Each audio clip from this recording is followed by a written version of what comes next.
Considerando que a filosofia sempre foi e é nossa fonte de inspiração, como futuros construtores de opinião, e é uma das mães da psicologia e seu sustentáculo ao seu contínuo desenvolvimento, em que sua origem e desenvolvimento a ela remonta, no que se refere a indagações sobre o si e a tudo que o cerca, o presente trabalho lançará mão de uma metodologia filosófica, Diálogos, inspirado em uma célebre e inovidável obra que deixou marcas indeléveis no imaginário coletivo. Trata-se de O Banquete, Patrimônio Cultural da Humanidade. Por meio de conversas, diálogos travados durante um banquete, serão apresentadas vida, obra e ideias de outro patrimônio cultural da humanidade, que revolucionou e revolucionará a vida e modos de concebê-la, por meio da ciência. Trata-se do pernambucano Paulo Freire. Assim como há 5.000 anos atrás, Sócrates e outros pensadores trouxeram conceitos que impactaram a ciência e a vida da humanidade, continuando até os dias de hoje, isso por meio e durante um diálogo estruturado em um banquete, a presente apresentação terá seu singelo objetivo de ostentar as ideias de Paulo Freire por meio de um diálogo estruturado em um banquete, o banquete freiriano, o qual tem sua singularidade em apresentar ideias, ensinar de forma lúdica e por meio de diálogos e interação constante entre os circunstantes. Ideias essas que Paulo Freire sempre recomendou. Há 5.000 anos atrás, aproximadamente, intentou-se refletir e questionar inúmeras coisas. Passados milênios, o presente banquete freiriano refletirá e questionará inúmeras questões, pensando se a educação, a esfera educação, jaz isolada ou dentro de uma grande engrenagem, sendo mais uma de sua peça para que a engrenagem funcione.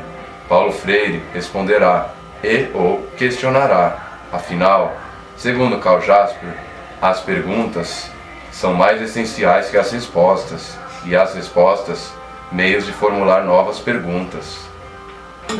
Todo mundo...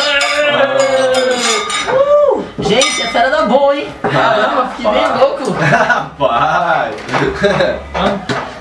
Então, velho, lembra daquele fato? Nossa! Colegas de ideias progressistas, vocês conhecem aquele tal de... aquele Paulo cabeludo, sabe? Paulo Freire? Isso, Paulo Freire! Paulo Freire, Paulo Regros Neves Freire, era um pernambucano, nasceu em Recife no ano de 1921, um verdadeiro patrimônio cultural brasileiro. Suas ideias não são lidas ou seguidas apenas na área da pedagogia, e sim na filosofia, ciências sociais, políticas, entre outras, e dentro da pedagogia é um divisor de águas, frente à escola tradicional. Suas obras foram traduzidas em inúmeros idiomas.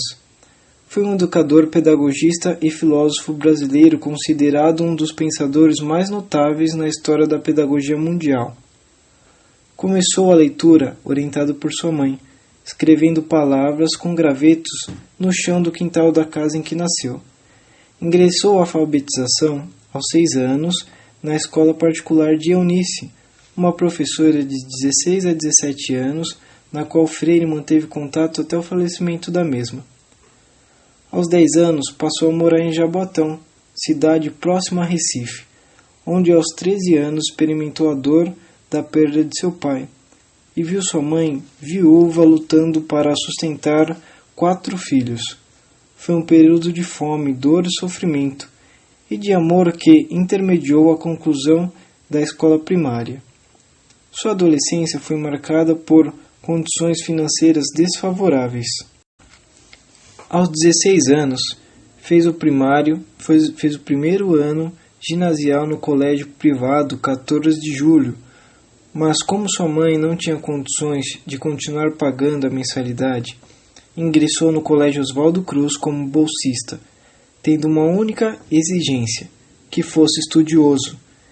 Nesse colégio concluiu 7 anos dos estudos secundários, curso fundamental e pré-jurídico, e tornou-se professor. Após a experiência de docência no colégio Oswaldo Cruz, aos 22 anos ingressou na faculdade, de Direito de Recife, pois na época em Pernambuco não havia curso superior de formação de educador. Antes de concluir seus estudos universitários, casou-se em 1944 com a professora primária Elza Maria Costa de Oliveira, com quem teve 5 filhos. Em 1947, tornou-se diretor do setor de Educação e Cultura do SESI, órgão na época recém-criado pela Confederação Nacional de Indústria através de um acordo com o governo Vargas. Ocupou esse cargo até 1954, pois até 1957 foi superintendente. Vale ressaltar que foi nesses cargos que Freire teve contato com a educação de adultos trabalhadores e sentiu o quanto eles e a nação precisavam enfrentar a questão de educação e mais particularmente da alfabetização. Nesse período, ao lado de outros educadores e pessoas interessadas na educação escolarizada, sob a liderança de Raquel Castro, fundou o Instituto Capibaribe, instituição de ensino privado conhecida até hoje em Recife, pelo seu alto nível de ensino e de formação científica, ética e moral voltada para a consciência democrática, escola particular sem finalidade lucrativa. Em 1956, foi nomeado juntamente com mais 8 notáveis educadores pernambucanos, membros do Conselho Consultivo de Educação de Recife. Alguns anos depois, designado o cargo de diretor de Divisão de Cultura e Recreação do Departamento de Documentação e Cultura da Prefeitura Municipal de Recife. Recife.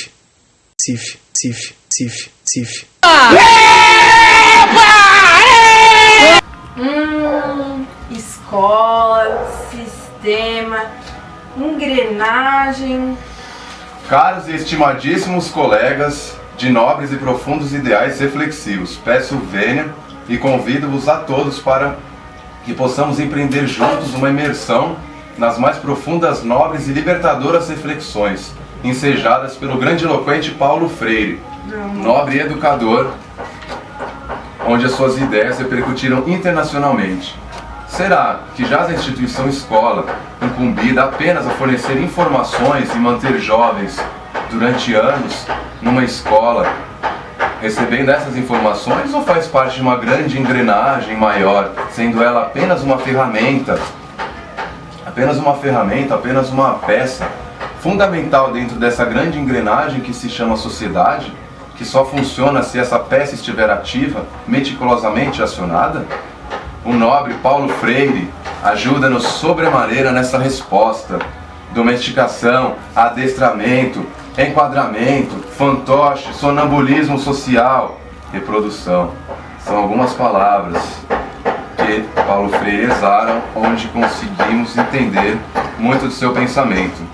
Ingênuo e fantasiosamente acreditaríamos que a escola seja um espaço direcionado apenas ao desenvolvimento integral de um estudante e de um aluno. Porém, sob uma análise sistematizada, histórica e freiriana, podemos refletir de forma diferente. Sociedade sendo um grande teatro, um grande concerto social, onde para que a melodia reverbere, urge haver harmonia de notas, sendo a escola uma dessas peças fundamentais, em que é meticulosamente pensada, a fim de que sim seja a dita melodia, a engrenagem ativada. E para isso o povo cai em sonambulismo social, bailando, dançando, diariamente, constantemente, nesse sono profundo. Escola sendo uma ferramenta usada para manter e reproduzir um status social, um status quo, uma estrutura vigente. Por meio dessa imposição exclusiva de seu interesse, domestica, adestra os indivíduos diariamente, onde a sua individualidade é covardemente aniquilada, sonhos, aspirações, totalmente adestrados por seu interesse único, que tem apenas o objetivo de manter-se no dito poder. Indivíduos terão de viver com o único objetivo de satisfazer esse interesse. Adentra a escola, e a meta para ser alguém na vida, ser decente, ser gente, é fazer o que esse sistema coloca para eles. Serem empresários, trabalharem no mercado e em empresas. Indivíduos com seus sonhos são aniquilados, não podem viver segundo a sua individualidade, suas aspirações e seus ideais. E na escola também não tem muito espaço pra você ser você mesmo. Não tem muito espaço pro seu sonho. Você não consegue ser quem você realmente quer ser. Muitas vezes, indo no sistema que nós temos atualmente, você vai contra a liberdade de expressão, você vai contra a liberdade, você vai contra os seus próprios ideais. Um exemplo um exemplo bem concreto são as pessoas que querem fazer música futuramente. O sistema não se adapta a elas. Elas não entram no sistema. O sistema não dá um suporte para elas. Elas não conseguem, inclusive, viver financeiramente, porque o sistema meio que oprime esse sonho delas, meio que acaba com esse sonho. E aí, pessoal? A escola sempre existiu antigamente? Não existia. A gente pode ver claramente que ela é uma construção, um projeto político, ideológico. Né, Derek? A escola na antiguidade nem existia escola. Você aprendia no seu dia a dia. Se você pegar os índios, por exemplo, ou então os gregos antigos, você vai ver que não existia isso de escola. Os índios, que é um bom exemplo, eles aprendiam no seu dia a dia. Eles saíam para caçar, aprendiam a caçar, eles aprendiam os rituais religiosos, e isso ia criando a educação de cada um. A escola, como chamamos hoje, surgiu na Idade Média, que foi com o único intuito de meio que encaixar as pessoas em ambientes sociais e também ensinar os trabalhadores a manusear as máquinas, para aumentar o lucro, visando sempre o cifrão. Onde o objetivo era tão claro que era esse, porque jamais era se pensado, eram criadas condições para o indivíduo romper, né, com essa divisão social que era vigente na sociedade, ou seja, o indivíduo jamais tinha condições de estar quebrando a lógica de ser proletário, né, e se tornar um patrão, um intelectual, um professor, né, graças aos mecanismos engendrados no interior da escola. Né, como o Derek falou, que o único objetivo era fazer com que ele aprendesse cada vez mais manusear apenas e tão somente as máquinas, né? Eu tenho um amigo magrelo, alto, meio retardado, que é um exemplo vivo disso. Ele já fez uma faculdade e agora ele trabalha com população de rua. Ele dá o suporte para quem realmente precisa. Ele de fato vive, porque é uma coisa que ele gosta de fazer. Todos os dias ele acorda determinado, acorda feliz, porque isso é uma coisa que ele está gostando de fazer. Não é algo imposto pelo sistema. Ele de fato vive, ele não sobrevive, como a grande maioria das pessoas. O que é raro hoje em dia no sistema, onde o indivíduo tem que entrar na escola, numa faculdade, e para que ele seja alguém na vida, seja decente, seja agente, ele tem que se formar e entrar no dito mercado. Quando não faz isso, quando rompe com essa lógica, logo entra o rótulo. É idiota, não é gente, né, é louco, é tonto, porque ele não vive, ele apenas tão somente existe, faz o que o sistema, o conjunto de valores coloca para ele. Viver é a coisa mais rara, porque a maioria somente existe. Nas lutas de classes, todas as armas são boas. Pedras, noites, poemas. Acordei. Estava em sono profundo. Por que estava em sono profundo? Porque um grupo pequeno fez com que, historicamente, eu pensasse assim, eu me limitasse, meu ser, o meu conhecer. Ouvir palavras aqui, pensar, refletir, o próprio poema, me questionar.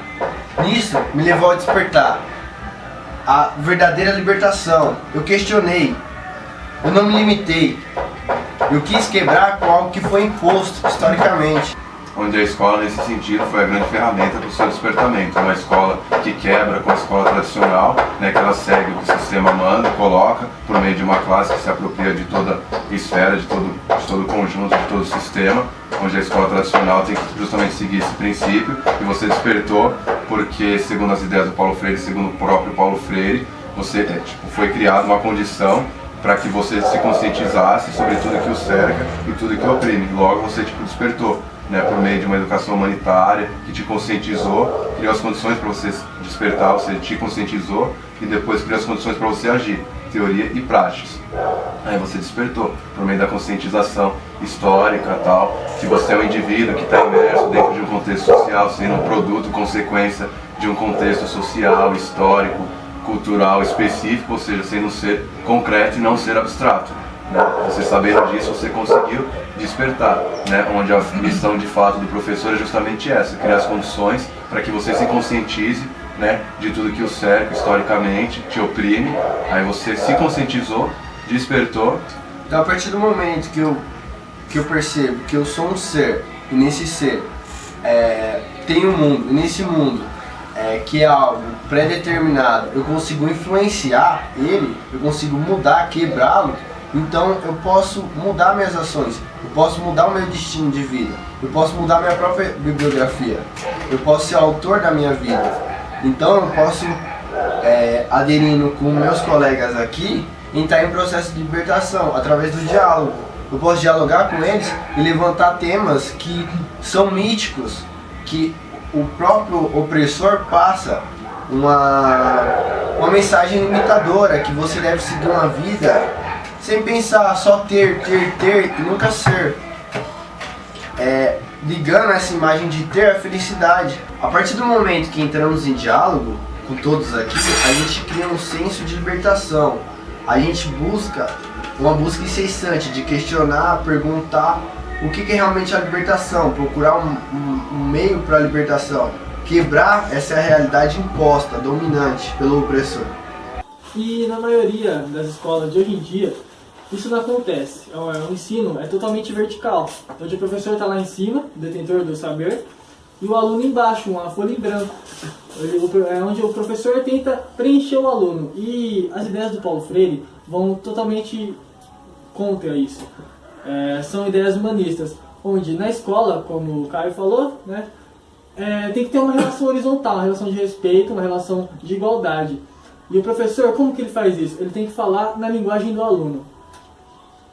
Como que ele fala na linguagem do aluno? Ele pode trazer, por exemplo, uma escola de periferia, onde o aluno é menos favorecido, o professor pode trazer o contexto social do aluno para dentro da sala. Um bom exemplo disso é um vídeo que eu vi uma vez do professor, que ele ensinava química cantando funk. Vamos passar? Vamos rolar? Vem! Na oxidação, o anodo é negativo onde ocorre a corrosão.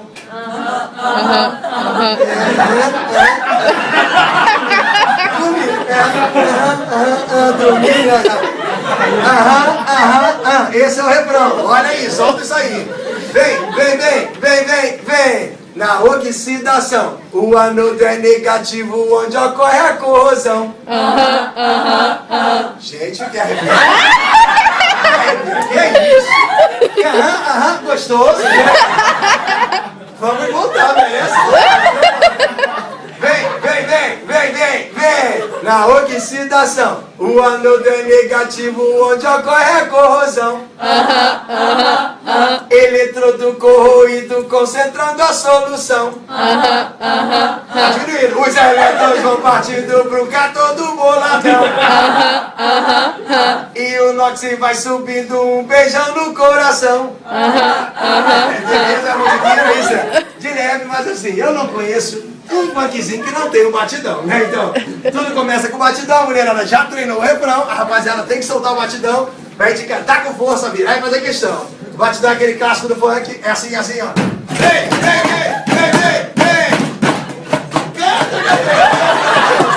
Tem gente que ou bate ou canta, não? Vai lá, então vamos fazer assim, uma parte bate, a outra canta. Vem! Na oxidação, o anodo é negativo onde ocorre a corrosão. Eletrodo corroído concentrando a solução. Os elétrons vão partindo pro cátodo boladão. E o Nox vai subindo, um beijão no coração. Vem. Na oxidação, o anodo é negativo onde ocorre a corrosão. Eletrodo corroído concentrando a solução. Os elétrons vão partindo pro cátodo boladão.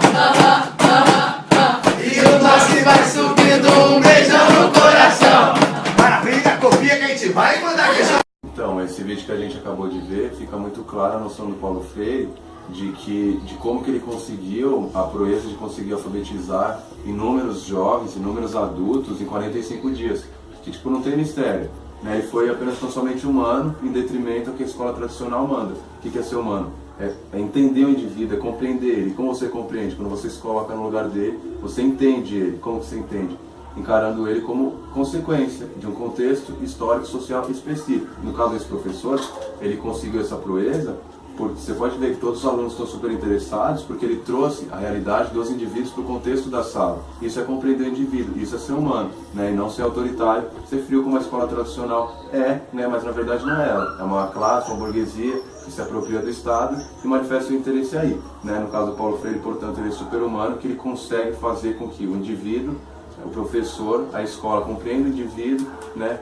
Trate ele como humano e traga as especificidades, né, dele, no caso de onde ele mora, o bairro dele, para o contexto da aula. Aí o indivíduo vai, por consequência, se sentir atraído, né, e como aquilo é significante para ele, então ele vai aprender o conteúdo muito mais facilmente, vai se sentir super motivado, constantemente vai querer ir atrás também do conhecimento e portanto, se torna super significativo, sobretudo numa relação super dialética, né, onde há muito forte interacionismo entre professor e entre aluno. Né? Isso é muito forte, um conceito muito caro a Paulo Freire, né? Que é a questão do interacionismo e tal, né? Onde há uma relação super horizontal, que até tem uma frase que a Tainá tinha até comentado com a gente, que acho que super exemplifica, né? Acho que é pertinente, né? Acho que é pertinente, né? Que Pode ninguém repetir educa ela? ninguém. Eu não conheço. Ninguém educa ninguém, ninguém se educa sozinho. Os homens se educam em comunhão. Sim, totalmente pertinente. Até outra que você tinha comentado que eu gostei muito, a gente estava informalmente conversando na rua, achei super legal, do caminhante. Que não... Tem até outro exemplo. Pode falar. Que não há caminho, se faz caminho ao caminhar. O indivíduo constrói a realidade que o constrói, né? São exemplos, frases que super exemplificam as ideias do Paulo Freire. Outro exemplo de facilitar essa linguagem com o estudante de periferia, foi até semana passada eu comentei com você, Derek, que eu vi uma reportagem de um professor na Baixada Santista da periferia. Ele usou modelos de matemáticos, exercícios matemáticos com um tema social, da onde aqueles garotos viviam, como prostituição, tráfico de drogas, e ele elaborou exercícios como um exemplo. Zé Pequeno tem 12 pedras de crack. Se ele vender 6 pedras de crack, quanto Zé Pequeno tem?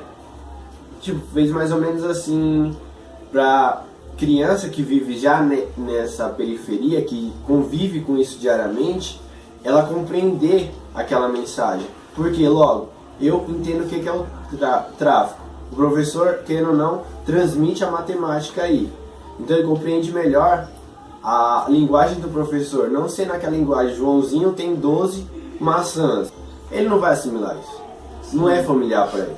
Não fala a língua dele, né? Não fala a língua dele. Ok, mas essas ideias são interessantes, mas e na prática?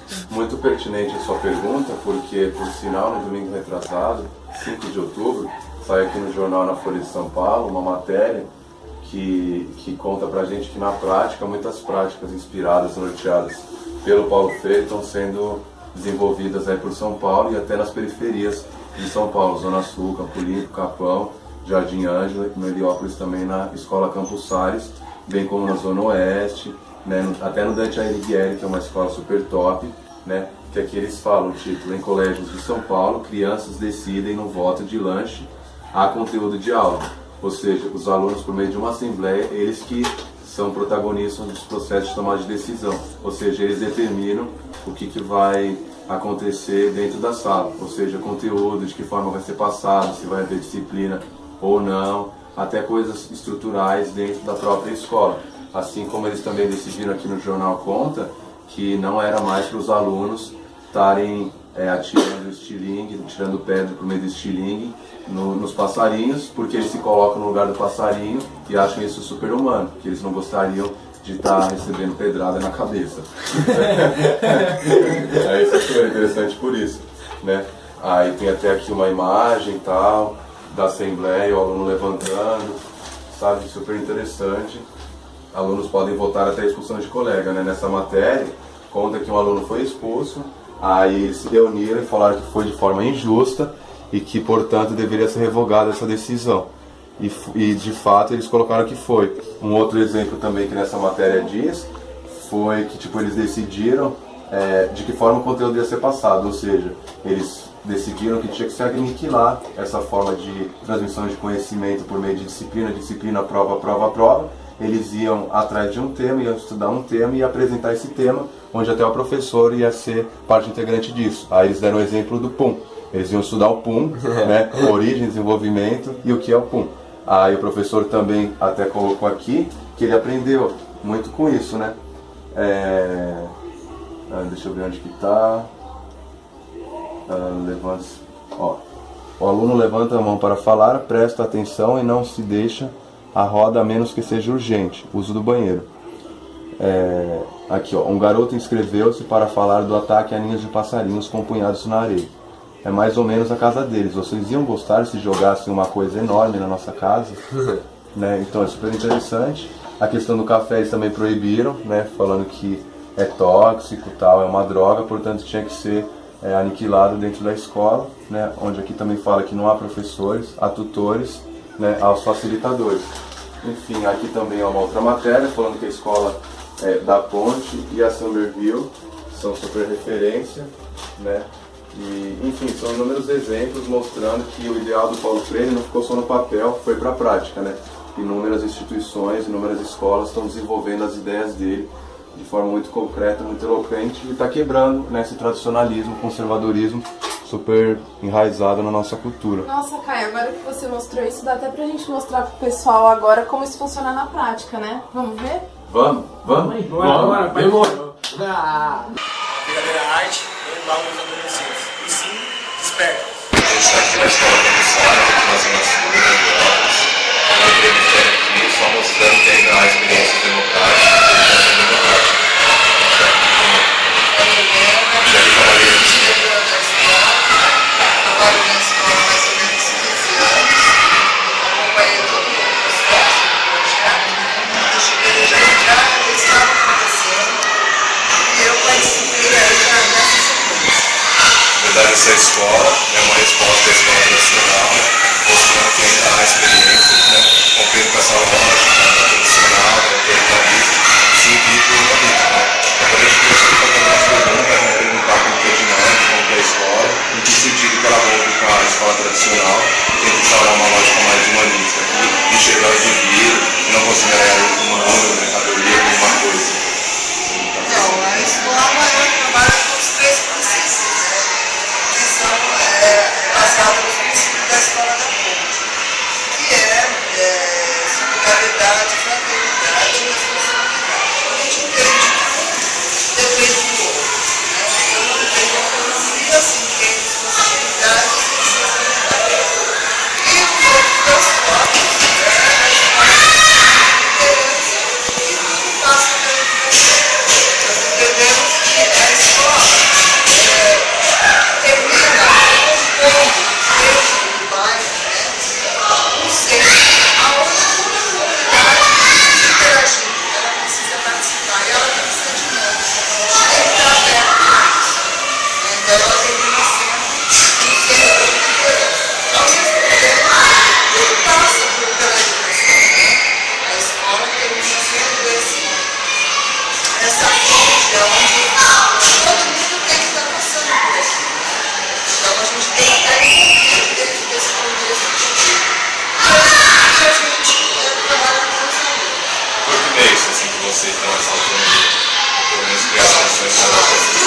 Os alunos não trabalham individualmente, eles trabalham com grupos de estudos.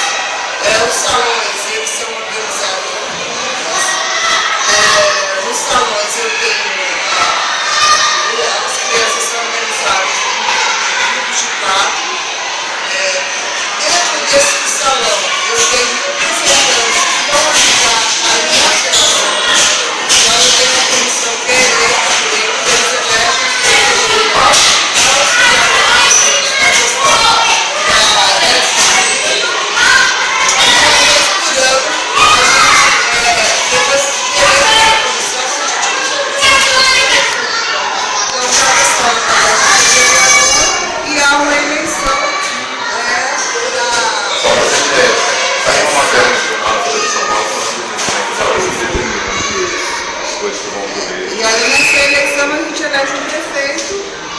vereadores e o prefeito elege as suas comissões também de trabalho. Então eu tenho várias comissões de trabalho. E essas crianças, elas se encontram uma vez por semana, as crianças da República. E as crianças das comissões, elas se encontram à medida que há necessidade dentro do salão com a questão da disciplina, tanto do professor quanto do aluno. Às vezes é preciso chamar o professor. E aí destoa um pouco do grupo e a gente sempre conversa. Nesse sentido, então, dialoga com a premissa do MEC, né, que diz que a escola tem que apenas criar as condições para que o indivíduo possa se desenvolver. Tem uma reflexão crítica, né? Haja visto que o conhecimento está disponível na internet e no Google, né? Então acho que essa é uma das poucas escolas que faz isso, faz de acordo com a premissa do MEC, né? Quando a maioria não faz isso. A gente está dentro da LDB, né? Seguindo corretamente aquilo que foi colocado na LDB. Então, a gente pode dizer então que segue também as premissas do Paulo Freire, quando ele se refere na questão do diálogo, da perspectiva interacionista. Nós acreditamos nisso, que tanto que a gente se diz que ser escola da paz, né? Essa é a nossa proposta, né? A gente faz um trabalho anualmente que culmina na caminhada pela paz e todos os atos de violência, né? A gente termina orientando. A gente não está dizendo nem momento que não existe dentro da escola, existe. São seres humanos em aprendizagem o tempo todo. Então, em algum momento, vão apresentar um comportamento tal qual está lá fora, tal qual está colocado na mídia. Agora, a nossa proposta é sempre não a violência e aí a ter atitudes de paz. O tempo todo a gente vai chamando para essa questão. É um processo educativo, todo processo educativo é demorado, a gente não tem uma resposta imediata, mas a gente acredita que é essa construção que vai acontecer. E o foco então não são nas notas, na decoração, né? E sim na construção, no processo, né? A questão da aprendizagem caminha junto com tudo isso. Eles não trabalham, a gente não trabalha mais com giz e apagador, nós não temos mais giz e apagador, eles trabalham com roteiros de estudos e cada criança avança no seu roteiro de acordo com a sua aprendizagem. Então, eu no salão eu vou ter criança no roteiro 1, 3, 2, 5, porque cada criança, cada grupo de crianças vai trabalhando de acordo com a sua habilidade, com a sua capacidade, com o seu grau de aprendizagem. Nesse sentido, o óbvio que o profissionalismo não é autoritário, né? Se considera a individualidade do ser, né? A verdadeira arte é igual nos adolescentes, e sim, desperta. A gente está aqui no espaço que congrega a população em situação de rua, estamos aqui com a Aline, mostrando ainda que as ideias do Paulo Freire ainda estão vigentes, e aqui é desenvolvido o movimento de alfabetização de adultos. A gente está aqui com a Aline, né? Você poderia falar um pouquinho para a gente sobre o Movo, algumas especificidades dele? Então, no Movo, a gente funciona da seguinte maneira. Hoje nós temos uma pedagoga voluntária, mais uma funcionária que dá auxílio e um orientador socioeducativo. Nós trabalhamos com os usuários no sentido individual, né, conforme determina Paulo Freire. Ninguém melhor para falar de Paulo Freire que o pedagogo, né? Então, o que eu tenho observado é que eles têm tratado da seguinte maneira o usuário. Tem um usuário aqui, né, do nosso serviço, que ele às vezes só sabe ler, não sabe escrever. A gente trabalha mais a escrita, o reconhecimento e a identificação da letra. Tem uns que sabem contar, mas não sabem escrever. A gente vai trabalhando o indivíduo conforme o seu desempenho pessoal.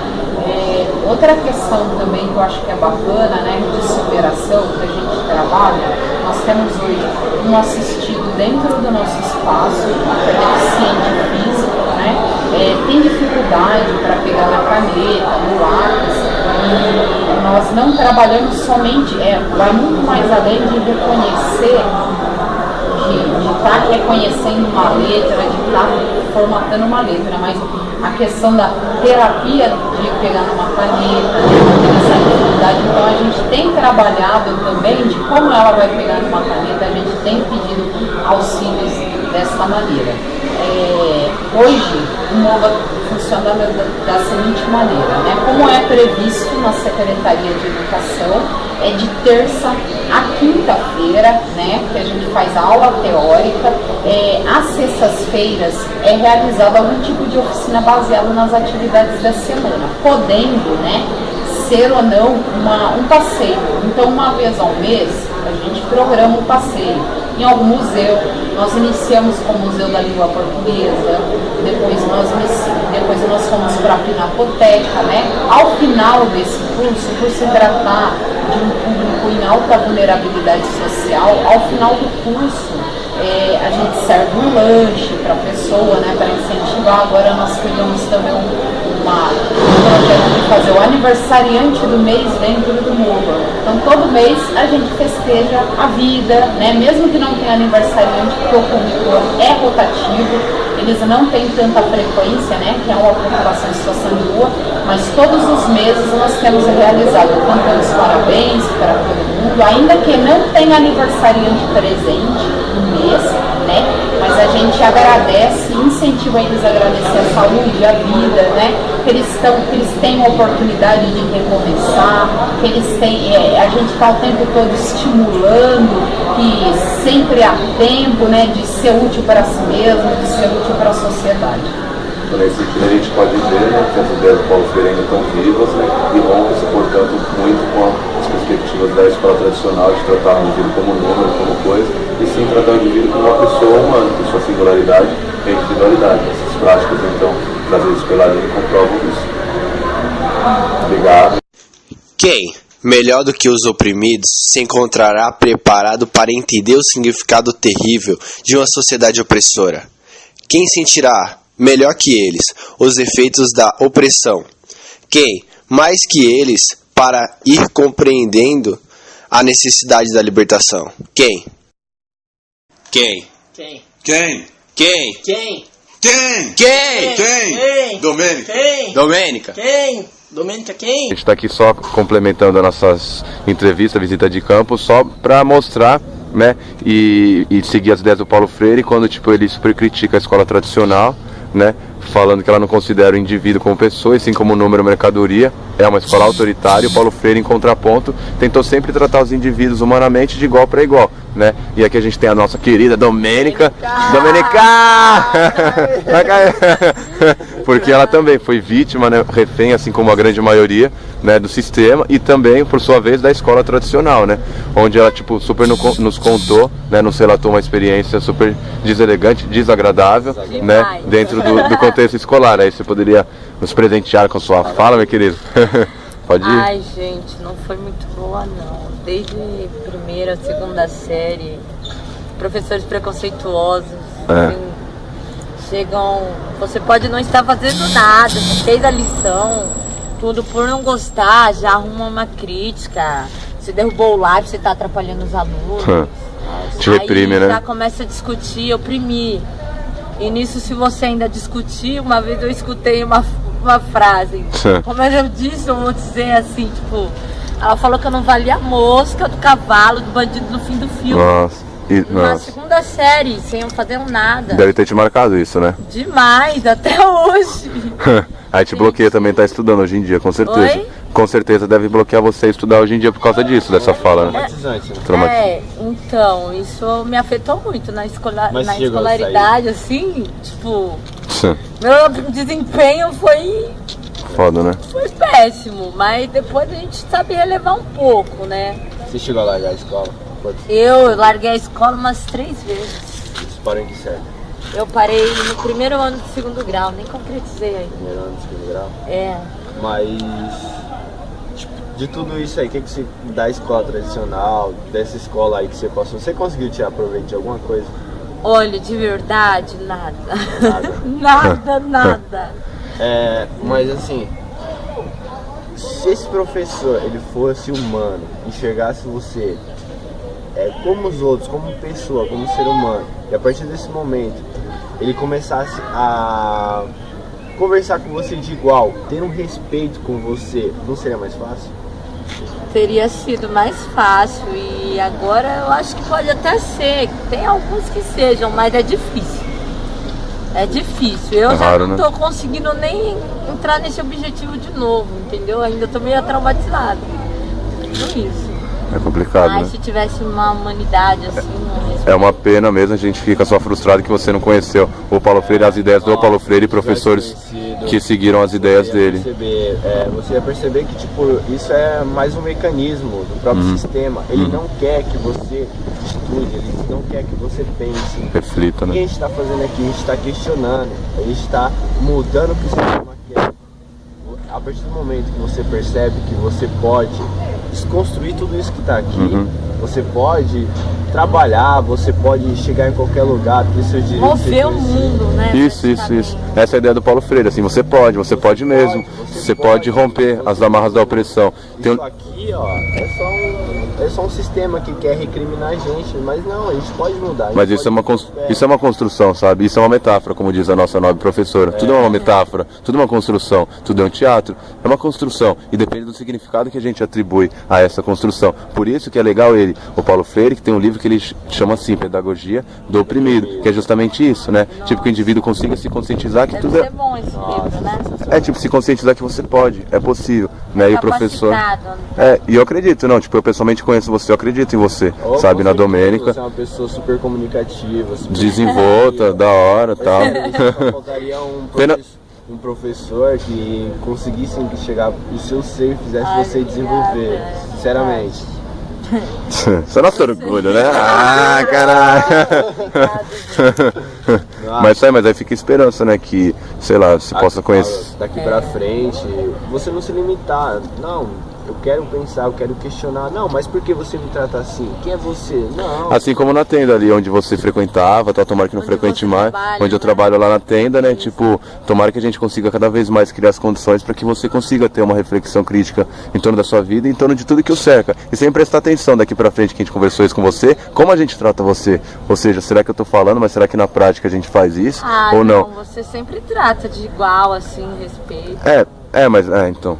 É tipo uma coisa que também me incomoda, porque lá muitas das vezes as pessoas acabam não tratando. E é uma coisa que você tem que questionar, porque você é igual a gente não é diferente de você. Não é porque a gente vem de uma condição... Sempre tem que ter um questionamento. Isso aí eu tô até falando com o Valdir, o seu ex-nobre companheiro. Eu super fiquei feliz, eu falei, eu fico muito, muito feliz, fico super gratificado, porque eu falei pra ele, porque a semana passada ele tava super questionando, de forma reflexiva, várias coisas do funcionamento do serviço de lá, assim, sabe? Não, mas por que isso? Mas por que não tem isso? Por que não tem aquilo? Isso perguntando assim, mas por que o banheiro tá assim? Mas por que tipo questionar assim, mais ou menos como você faz. Isso é incrível, né? Isso que faz todo sentido a uma frase que a gente sempre fala: viver é a coisa mais rara do mundo, a maioria apenas existe. Então a gente tá aqui na Escola Politeia, estamos aqui com o Oswaldo, né? E a gente está aqui para mostrar que ainda existem experiências que rompem um pouco com a lógica da escola tradicional, né, no sentido de tentar gerar autonomia aos indivíduos, né, criar as condições para que eles consigam se conscientizar, né, e futuramente empreender uma transformação social, né, princípios esses basilares do Paulo Freire. Agora a gente gostaria de dialogar contigo, né, referente à dinâmica aqui, né, e em que medida que ela tenta romper com a escola tradicional, né, muito visto no Paulo Freire, que a escola acaba sendo mais uma ferramenta que a burguesia lança a mão para tentar manter essa estrutura social vigente, o status quo, né, em que medida então que ela tenta um pouco romper com isso e dialoga também com algumas ideias do Paulo Freire. Assim. Eu acho que, vou falar rapidinho como que funciona aqui, né, qual a estrutura, que eu acho que é isso, né, as práticas que a gente tem na escola são as ferramentas que a gente tem para poder gerar a transformação que a gente quer. Então, a gente trabalha bastante com a participação dos estudantes, né? Então, que eles ajudem a construir a escola, decidam sobre as regras, decidam sobre o funcionamento e tal. Então, a gente tem, por exemplo, uma assembleia toda semana. Então, toda segunda-feira, a primeira atividade da semana é uma assembleia onde pode ser decidido qualquer coisa, né? Regras da escola, regras de convivência, alguma atividade. Já teve caso de contratação de professor ser decidido na assembleia pelos estudantes junto com os educadores. Então, todas essas coisas, gestão financeira também pode entrar em assembleia. Então, a assembleia gera a escola, né? Então aqui a gente, por exemplo, tem a figura do diretor. Não tem a figura de coordenador nem diretor. Quem gera a escola é a Assembleia mesmo. Então esse é o principal. E aí, a partir da Assembleia, eles já é uma atividade que você consegue promover o desenvolvimento de autonomia, de emancipação, né, através da argumentação, porque se um estudante quer alguma coisa na escola, né, ele vai colocar na Assembleia, vai levar esse assunto e vai ter que defender lá, ele vai ter que argumentar porque ele acha que é legal aquilo ou não, né, e os outros vão se colocar também, né, contra ou a favor, quando preciso, quase sempre precisa ter votação, né, então é o momento dele se colocar na escola. Sempre interação, né, com vocês. Com todos, exatamente, né, então aqui nessa escola todos os estudantes, educadores, funcionários participam da Assembleia e tem direito a voz e voto com o mesmo peso. Nesse sentido, então, né, Teno, a gente pode ver que dialoga bastante com a premissa central do Paulo Freire, que é a perspectiva interacionista, né, e o diálogo e o construtivismo, né, que, assim como aquela frase que você falou, que do caminhante, falei? Que não existe caminho, que se faz caminho ao caminhar, né? Exatamente. Isso tem a ver com a pergunta que sempre fazem pra gente, né, que mas na escola vocês têm educação fundamental, né, desde os 5, 6 anos. E aí eles participam da Assembleia também? Como assim, né? Eles têm 5 anos. A gente fala assim, participa da Assembleia. Ele, obviamente, não tem a mesma capacidade de argumentação de um estudante de 14. Mas ele vai construir essa argumentação ao longo do tempo, ao longo das participações que ele vai fazendo, ele vai entendendo como que é o mecanismo, o funcionamento, e aí a gente vai percebendo que ele vai se colocando cada vez mais. Né? Não dá para ter uma idade que a gente fala, a partir de agora você é autônomo para decidir, antes daqui você não é autônomo. A gente acha que ao estar na escola ele já é um integrante da comunidade e ele participa igual. E nesse sentido o professor acaba sendo um mediador, um facilitador, sim, um intermediário, acho que intermediário, né, entre o processo. Um mediador, intermediário, a gente está junto nesse processo, observando esse desenvolvimento para que ele aconteça de forma natural, né?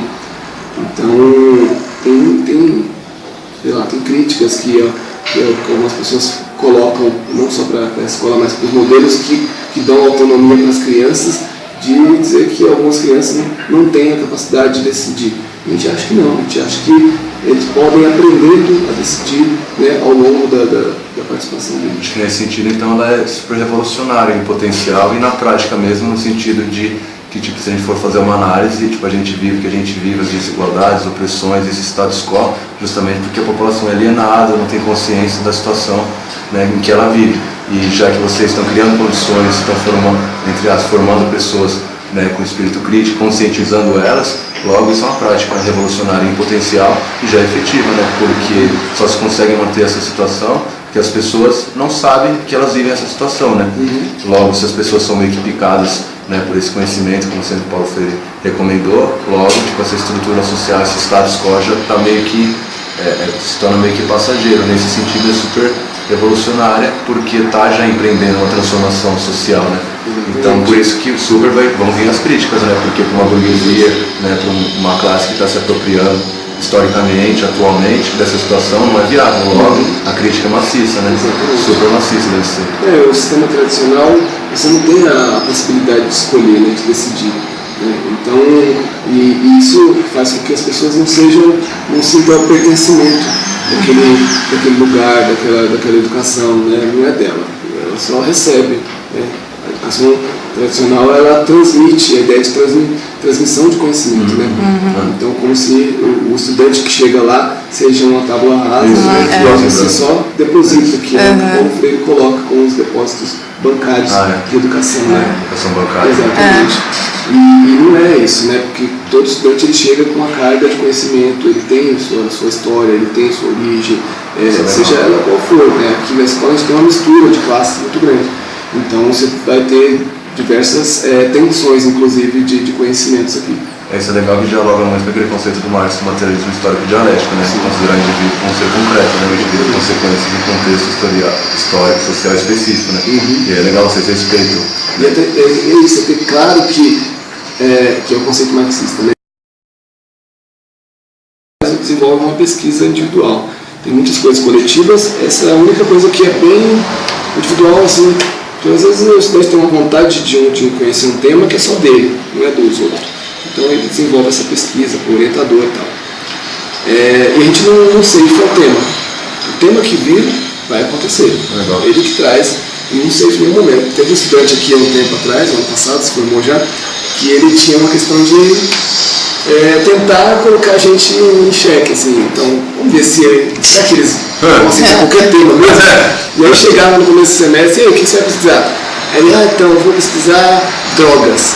Porra, que legal, tema muito bom, vamos aí. E ele não ia, saía fora e falava, não, vou pegar outra coisa. Aí ele fez isso umas 3 vezes. Aí depois, não, vou pesquisar agora prostituição. Muito bom esse tema, vai ser muito legal essa pesquisa. Não ia, fugia. Então ele estava testando a gente para saber esperando ser censurado. Né? Exato, se a gente ia censurar. Por sinal, automatizar a questão do PUM. Aí no final da matéria, tipo, a professora disse que ela aprendeu bastante, né, do PUM, tal, o que não é o PUM. Né? Isso é super interessante, que mostra que os alunos têm essa autonomia de verdade, né? Qualquer tema, né? Pode ser. E nesse sentido, é por isso que tipo, não há aqui. A pergunta é, aqui não há tipo aulas, não há disciplinas, não há provas? A ideia é que a gente não acha que o único jeito de aprender é o jeito usado no modelo tradicional, né? Porque a educação tradicional ela dá como natural que o jeito de fazer a escola é uma aula, e aí o professor leva os conteúdos, porque ele é o detentor do conhecimento, e ele apresenta esses conteúdos, os estudantes absorvem aquilo como esponjas, né? Pega tudo aquilo que puder, e depois tem uma avaliação que naturalmente é dado como prova. E aí ele só tem que reproduzir aquilo que ele aprendeu. Mas tem muitas outras formas de aprender, né? A gente, durante a vida, depois que sai da escola, a gente continua aprendendo por muitos anos, e a gente não está na escola, a gente não tem aulas de 50 minutos, a gente tiver na faculdade, que às vezes a gente tem.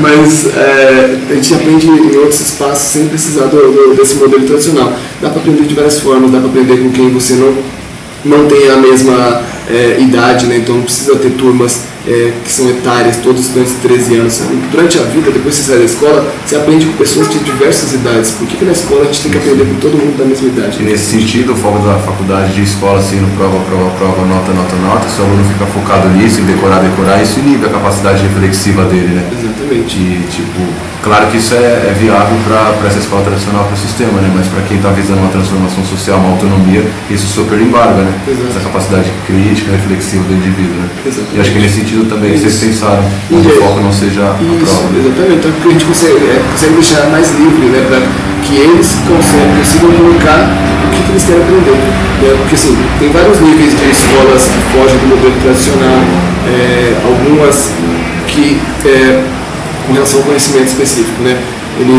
Algumas conseguem o estudante escolher a ordem daquilo que vai estudar, ou seja, quando eu vou estudar. Então agora eu vou estudar isso, depois aquilo, mas um passo mais longo, né, um passo maior para se dar, é quando a escola consegue colocar para o estudante que ele pode decidir o que ele vai estudar, não só o quando, né? Porque esse quando, tem muitas escolas que acabam fazendo isso, porque também é o limite que eles têm, né? Às vezes são escolas públicas, não tem como você fugir muito e tal, né? No ano passado, menos ainda. Então a gente tem que aprender o tempo todo, né? Eu estou aqui há mais tempo, então já está mais tranquilo isso, mas eu percebo quando alguém chega, acaba caindo, às vezes escorregando naquele modelo de você. Quando acontece uma situação, a primeira coisa é ir lá, né? Ir lá, dar uma bronca e tal, né? Então você precisa aprender o tempo todo, né? A gente brinca, tem um colega da aula aqui de matemática, da aula não, porque não tem aula, mas ela é formada na área, e ela está aqui para auxiliar quando é preciso nessas questões dessa área. E a gente estudou junto, e a gente teve na faculdade 2 metodologias de ensino, né? Metodologia 1 e 2. E às vezes acontecem situações que a gente nunca imaginou na faculdade. A gente brinca, e aí, você aprendeu essa metodologia qual? Metodologia 12, né? Porque não tem, a faculdade ela não prepara né, a gente para todas as situações que podem acontecer dentro de uma escola. Isso eu acho que qualquer profissão, mas eu estou falar da que eu tenho. Então a faculdade ela tem um modelo tradicional, né? Eu estudei numa universidade bem tradicional. Então você sai de lá formado para... Essa bagagem, né, difícil de... Para reproduzir. Nesse sentido, a gente pode fazer uma leitura, então, entendendo, tipo, aqui, o que acontece aqui, como uma educação como resistência mesmo, né, como você colocou, né? Eu acho que é isso. Resiste ao modelo tradicional de educação, né? Que é esse modelo hegemônico de reprodução, né? Tem o autor marxista mais conhecido que fala isso, que é o Althusser, que ele põe, né, que a educação e a escola é, inclusive, o modelo, a superestrutura mais eficaz que o sistema tem. Por quê? Porque todo mundo, principalmente hoje em dia, na época dele pouca gente passava pela escola, mas hoje em dia todo mundo passa por lá, inclusive com o ensino obrigatório. Então, as pessoas são, virtualmente pelo menos, todos têm um contato com a escola, né? Outras superestruturas não necessariamente. Então ela é eficiente, o modelo adora ela, porque é ali que você vai transformar a pessoa, né? Em algumas escolas para ser o líder, para ser o ser pensante do sistema, e outras escolas para ser a força braçal do sistema. A escola então acaba sendo outra ferramenta para reproduzir essa divisão social do trabalho, né? É isso que você falou. Exatamente. E isso está muito claro nas escolas de elite e nas escolas públicas, né? A escola de elite que ensina a pensar, a ser o coordenador, o chefe, e a escola fugir muito e tal, né? A exigência do governo é muito forte, e aí eles acabam fazendo um modelo cardápio que a gente chama. Então você tem todos os conteúdos e aí você escolhe, agora eu quero isso, agora eu quero aprender isso. Já é uma liberdade, porque ele está livre pelo menos no tempo. Mas eu acho que o ideal é quando eles conseguem dar esse passo, né, a mais, que é escolher o que vai estudar. E aí, quando você dá essa possibilidade, o estudante decidir o que vai estudar, aparece muita coisa ligada ao dia a dia deles, mas que a gente consegue tornar crítica esses conhecimentos que eles trazem do dia a dia.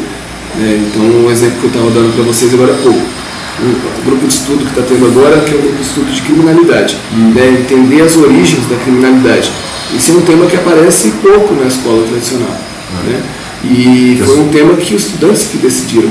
E é super contemporâneo o tema, está super atual, está no dia a dia, né, deles e tal. Então, sei lá, então os grupos de estudo que estão acontecendo agora. Então a gente não trabalha com aula, mas a gente trabalha com um modelo de grupo de estudo, ou seja, um grupo de estudantes decide junto com os educadores o que vão estudar, e aí trabalha aquele tema por 2 meses. E aí acontece vários ao mesmo tempo, então eles têm que escolher também, né? Então agora está acontecendo um grupo de estudo que é criminalidade, um grupo de estudo de arquitetura, escolha deles também, todas essas são escolha deles, né? E o professor nesse sentido, o educador também tem que estudar, né? Isso é bacana, tem que ir atrás, né? Isso é legal. Porque nem sempre você tem a formação específica da arquitetura. O primeiro até saberia, mas a arquitetura tem que exatamente. Aí é um educador que tem uma formação, por acaso, que é próxima, ele tem um mestrado em patrimônio e tal, então ele tem uma ideia. E aí ele vai atrás dos conhecimentos. Tem um grupo de estudo de genética, então você vê que abarca de todo, né? Temas que estão mais acadêmicos mesmo, da escola tradicional, como a genética, né? E temas que normalmente estão fora, arquitetura, um outro grupo de estudo que é sobre brincadeiras no mundo, para mostrar que também tem esse lado lúdico, não é só, né, conhecimento cabeçudo e tal, então tem esse lado da brincadeira, né? Mas a forma como traz essas questões também que é totalmente, também, né? Então exatamente, o jeito de você conversar sobre isso, né? Que mesmo um grupo de estudo de criminalidade, que é um tema diferente, poderia ser apresentado de um jeito muito tradicional, e sem dar a possibilidade deles participarem, deles darem opinião, deles contarem as relações que eles têm com esse tema. Então. Mas ter vindo de um ensino tradicional, você acha que às vezes você se pega meio, isso te atrapalha assim, em algumas questões? Porque... No começo sim, né? Porque eu acho que assim, nenhum educador aqui estudou em escola democrática, quase não tem no Brasil. Tem duas coisas, né, que acontecem aqui, que é os educadores que chegam e precisam aprender no dia a dia mesmo, a trabalhar dessa forma, mas tem os estudantes também, que vêm já de outras escolas, né? Então, metade dos nossos estudantes, eles vieram de outras escolas, do modelo tradicional, estão acostumados. Então dá para perceber claramente assim, que precisa de um tempo mesmo de adaptação, que eles precisam vivenciar isso. Então o primeiro ano do estudante aqui, que veio de outra escola tradicional, ela é sempre mais difícil, ele reproduz aquilo que ele vê lá fora. sabe? Então tem um conflito, a primeira coisa que ele faz é chamar o educador para resolver. Resolve aqui, fulano. Mas você já tentou você conversar com a pessoa? Ele nunca pensei nisso, né? Que eu deveria ter que conversar. Normalmente é a pessoa que vai lá e resolve. E então são coisas, lá o fórum de resolução de conflitos, eles não usam, eles quase não usam. Mas você poderia falar um pouquinho, você tinha falado em algo pra gente referente à resolução de conflitos, como se dá? Sim, o fórum é isso, né? É um espaço que a gente tem para resolver os conflitos de maneira não repressiva e não punitiva. Então não tem advertência, suspensão, expulsão, essas coisas aqui. A ideia é que então tem um conflito, a pessoa que está se sentiu ofendida e tal, vai colocar esse conflito lá no papel que existe lá embaixo, no mural, e tem um horário da semana que é reservado para isso, para conversar sobre os conflitos da escola. Então os envolvidos são chamados e tem mais 2 mediadores, um estudante e um educador, como mediadores. E aí é para eles falarem mesmo o que eles sentem, o que aconteceu, por que cada um fala a sua versão, sem interrupção, sabe, tendo liberdade mesmo de falar, sem represália. Então, e aí, a partir dali, esses 2 envolvidos ou mais, eles propõem uma solução, né? Não é o mediador, não é o juiz. A diferença do mediador e do juiz, né? Não é o juiz que dá a sentença. Aqui eles mesmos vão falar, e aí, o que vocês acham? Qual a solução que vocês vão dar? Isso é autonomia, né? Exato, isso vai começar a elaborar, exatamente. Isso é criar as condições concretas de autonomia. Exatamente. E aí eles vão propor uma solução, a gente escreve a solução no mesmo papel e vai e volta para o mural e a semana continua. Então a gente vai conseguir avaliar ao longo do tempo se deu certo ou não. Se não deu, volta para o fórum, se deu certo, segue a vida. Depois, se vocês puderem, vocês podem dar uma olhada no blog, tem alguns textos que a gente coloca do dia a dia. Tem um dos textos lá sobre o fórum. Mas é um fórum bem curioso, assim, que aconteceu um tempo atrás, de um estudante de 6 anos que colocou no fórum 2 estudantes de 14 anos. Então, um estudante de 6 anos foi lá e teve coragem de colocar 2 de 14 no papel e vai e volta para o mural e a semana continua. Então, a gente vai conseguir avaliar ao longo do tempo se deu certo ou não. Se não deu, volta para o fórum, se deu certo, segue a vida. Depois, se vocês puderem, vocês podem dar uma olhada no blog, tem alguns textos que a gente coloca do dia a dia. Tem um dos textos lá sobre o fórum, mas é um fórum bem curioso, assim, que aconteceu um tempo atrás, de um estudante de 6 anos que colocou no fórum 2 estudantes de 14 anos. Então, um estudante de 6 anos foi lá e teve coragem de colocar 2 de 14. E aí eu fui mediar esse fórum, e aí ele colocou, primeiro que ele não escrevia ainda, né? Então, já para entender qual era o problema escrito ali, não dava. Aí ele foi tentar explicar, eu entendia qual era o problema. Ele falava, era uma brincadeira, sempre tinha a ver com uma brincadeira que eles tiveram e que não deu certo, mas eu qual foi o problema? Eu não entendi. Ele tentou uns 10 minutos e os 2 maiores que estavam sendo acusados pelo pequeno também não entendiam. O que estava acontecendo? Não entendi. E ele não conseguia se expressar, a gente passou mais de 10 minutos nisso. Eu sei que eles estavam brincando, de uma brincadeira de herói e tal. E sei que no final, depois de uns 10 minutos que eu fui entender qual que era o problema, eles estavam numa brincadeira. A brincadeira era polícia e ladrão, para os mais velhos, mas para esse pequeno, ele estava brincando de super-herói. Na mesma brincadeira, só que eles não conseguiram explicar um pro outro que a brincadeira era diferente. E ele era, segundo ele, na brincadeira, ele era um super-herói, ele era o Capitão América, sei lá, o Wolverine. Então, e ele estava sendo preso. E ele não entendia, porque ele era mais fraco, né? Então ele estava sendo preso. E ele não entendia como um super-herói podia estar sendo preso como um policial comum. Era esse o conflito. Era esse. Foi um dos mais difíceis de resolver, porque não dava para entender qual que era o problema. Para um não era problema nenhum, para outro era um problema extremamente grave, a ponto de ele colocar no fórum. 6 anos, isso foi muito legal, porque mostrou que eles, com 6 anos, eles já se apropriam da ferramenta de resolver um conflito. Colocou lá e foi bem engraçado, enfim, no final resolveu. Mas aí o título do texto é justamente esse. Fórum é dos mais simples aos mais complicados. Para mim, esses são os mais complicados, porque aquele que alguém xingou alguém, é mais fácil de resolver. A pessoa põe sua posição, o outro põe sua posição, eles mesmos propõem uma solução e resolvem. Então é isso, né? Eu acho que a gente tem que trabalhar com essa resistência que a gente falou em vários âmbitos, né? Então, quando você quer ser contra o modelo, não adianta ser só numa coisa. Você tem que trabalhar de várias formas. Não adianta você ser democrático na hora de escolher os conteúdos que vai estudar, mas na hora de reprimir porque fez uma coisa errada, você fazer igual. Né? Então tem que ter uma abordagem geral mesmo de um modelo novo de educação. É que não há diretor, não há corpo diretivo. Exatamente. Não há. É resistência de novo. Né? Exato. Quem que dá um suporte assim, financeiro, material para aqui? Aqui é uma escola particular, né? E é uma casa alugada, a gente aluga aqui, então toda a parte financeira vem de mensalidades. Que também é uma coisa bem relativa aqui, porque do que paga tudo até que paga nada, você tem um espectro disso aqui na escola.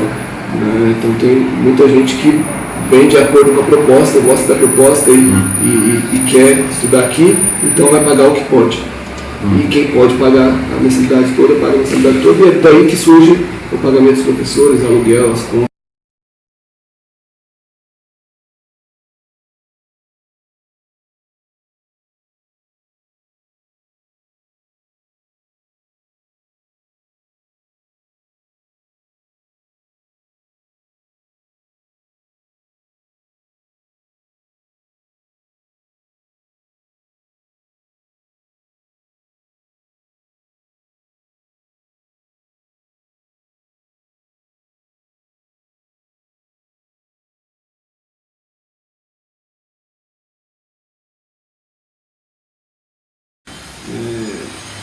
Que é esse modelo hegemônico de reprodução.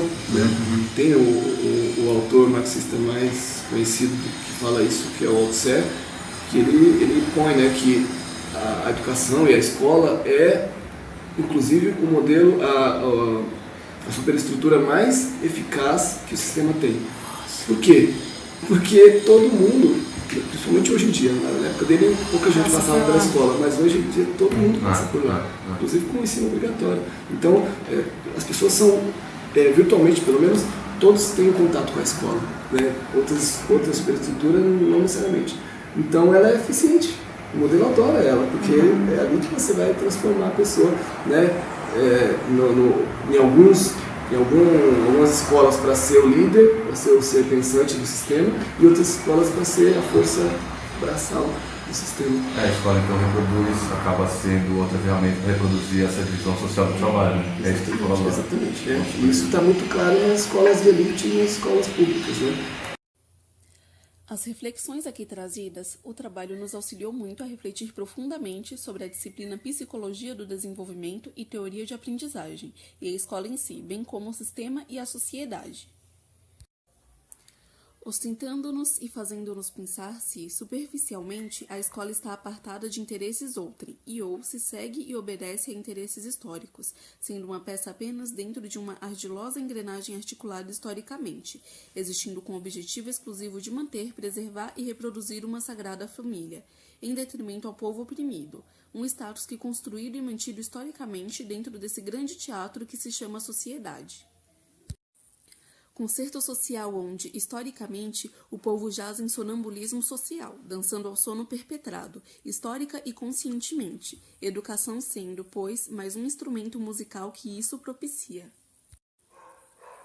Pensar sobre tais questões foi a grandeza de aprender o pensamento freiriano, expandindo nossa capacidade reflexiva, refletindo na interação dentro das ideias sociais, valores e construções sociais.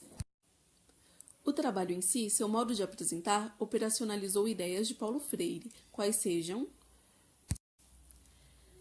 diálogo, horizontalidade e interação, onde ele é um grande expoente da perspectiva internacionalista. Lúdico, apresentar ideias complexas de maneira lúdica. Autonomia, cada integrante foi protagonista dentro do trabalho, pesquisou e construiu o conhecimento, diferentemente da lógica autoritária inerente à escola tradicional. Todos se empenharam, foram atrás do conhecimento, lendo entretidamente uma obra, seja Pedagogia do Oprimido, Cuidado Escola, Educação como Prática da Liberdade. É uma prova, pois, que humanismo e não autoritarismo é possível.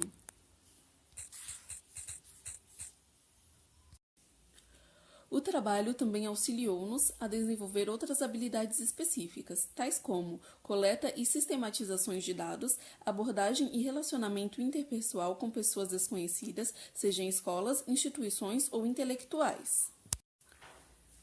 Paulo Freire, por fim, atingiu seu objetivo, conseguiu nos picar com o bichinho da incomodação e inquietação, que, com certeza, serão a semente às futuras e constantes pesquisas que visarão apenas uma coisa, transformação social. Instaurando, pois, a dúvida, que é mais sábia de todas as sabedorias, que, como Cauê Pola assegura, viva na incerteza absoluta, porque, se chegar na verdade, ela é efêmera, ela é histórica e, afinal... Uma. Andorinha. Só. Não. Faz. Verão. Mas. Pode. Acordaram. O. Bando. Todo.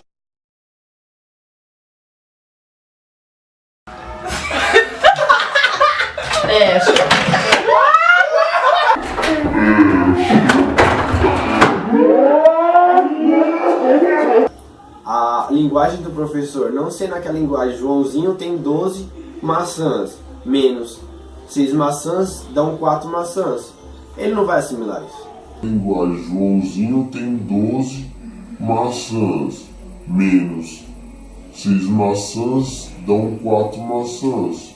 Chama pipadinho, chama pipadinho, chama pipadinho, chama pipadinho. A gente faz tudo e junta assim os braços. Demorou, vamos falar junto. Quem começa? Uma.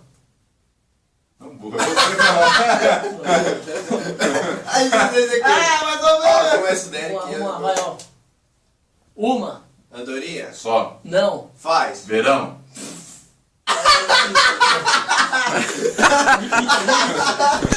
Mais ou menos. Os caras conseguem falar uma frase. Uma. Andorinha. Não, burro, não pode falar. Andorinha. Não, burro, não pode